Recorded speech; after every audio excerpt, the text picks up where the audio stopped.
Comparison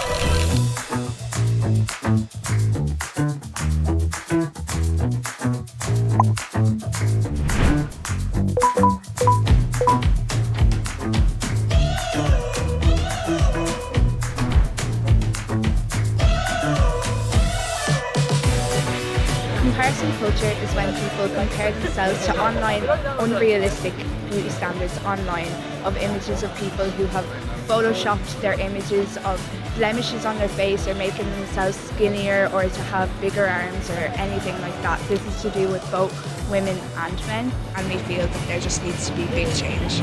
We are Be Aware, Don't Compare. We are YSI class in Coláiste Bhríde Carnew. Our campaign is to change legislation on how people can Photoshop and edit images. So YSI is a subject that we do in transition year in Carnew, young social innovators, and this year we got the opportunity to do comparison culture. So far we have done many things to raise awareness about our project. We went on the Ryan Tuberty show and South East Radio and featured in many newspapers.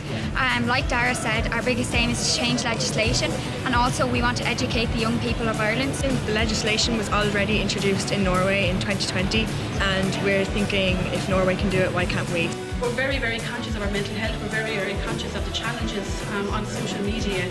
And these young students around me have done a fantastic job in talking about being aware, don't compare in relation to online and photographs. So great to meet them here today, and our next step is going to be the class are going to go before the Oireachtas Committee to discuss what they'd like to see in relation to legislative changes.